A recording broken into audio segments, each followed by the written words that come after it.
Alright, fantastic stuff. The Vancouver Canucks come away with yet another victory.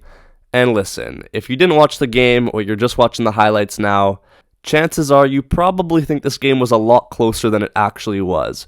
Because really, the Vancouver Canucks absolutely dominated and should have had about 3 or 4 more goals, but it was all thanks to Devon Levi that the Sabres even stood a chance in this one, so you gotta give him props for that. He impressed me, but the Vancouver Canucks as a whole actually played a very good game today, a great way to bounce back after Washington, and there were a ton of good individual stories that came out of this game, including Elias Pettersson, who's really finding his stride. He was working really well with Lindholm, who was also having himself a really good game, and then Elias Pettersson. What a beauty. This guy finally shuts up the haters and shows us what he's all about. We're going to get into all of that, starting off though with the first period. So early on, the Canucks had themselves a couple of chances, and then Quinn Hughes throws a puck on net, and Conor Garland is there to jam it home on Devon Levi, giving the boys a 1-0 lead. There were a couple of discussions on whether or not Garland pushed the pad into the net, but the puck was already going over the line, so obviously this was a good goal. After that, the Canucks carried on their momentum, absolutely mounting on the pressure on the Sabres. A great new look on the power play. It was looking dangerous, but they weren't able to get it by Levi. And then Lindholm with a nice forecheck here slides it over to Lafferty, but he's unable to put it by. And then Soucy wins the puck and feeds it over to Suter, who redirects it on goal, but it hits the post. Seconds later, it's Miller on the attack. He makes a nice move, but Levi with the save, and the game remains 1-0. As we end off the period here, Olofsson comes through the neutral zone, and then like a bus, Quinn Hughes comes in and absolutely stands him up, sends him to the ice. I didn't know he had that in his locker, but hey man, I'm all here for it. Captain is showing us how it's done, the talk it style, and 1-0 is the way that the first period ends off. A set play here to start off the second period from the Vancouver Canucks as Quinn Hughes drops it to Bess. He fires it off the end boards, and then Miller is ahead of the race. He has a shot on goal, but Levi makes the save.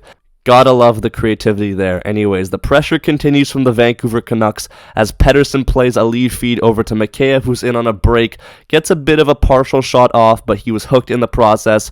Canucks back to the power play. And then on that power play, Miller with a shot, and Elias Pettersson there to pick up the rebound on the backhand, puts it over top of Levi, and gives the boys a 2-0 lead in the second period.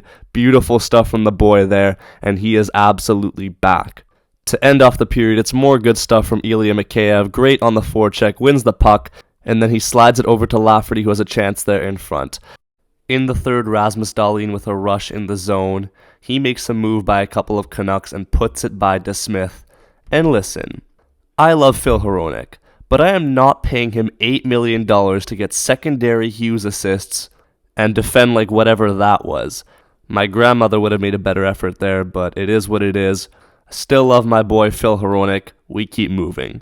The Sabres make a very uninspired last push to try and tie this game up as they're in a tight playoff race, but aren't able to get that many chances and shots towards the goal. But I'm not complaining because I definitely wasn't trying to watch a nail-biter against a team that is currently on a back-to-back. The Canucks get themselves the empty net goal from Elias Pettersson to cap this game off, and with about 20 seconds to go, Rasmus Dahlin scored to make it 3-2.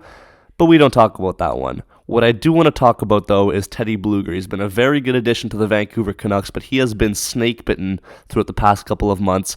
Even on an empty net here, Rasmus Dahlin is playing goaltender and blocks 2 of his shots. That's the way that the game ends. We are officially back in the winning column. A big game against the Montreal Canadiens on Thursday. Give me your score predictions in the comment section below for that one. And let me know in the comments as well, not who you want, but who do you actually think the Vancouver Canucks are going to end up with in the first round of the playoffs? Because I thought I'd be able to predict it by now, but it's still heavily up in the air with a ton of teams in the mix for that wildcard position. It'll be interesting to see who we end up with. But regardless, thank you guys so much for watching. I'll be sure to catch you in the next one. Make sure you like and subscribe if you're new. And yeah, man, peace out and take care.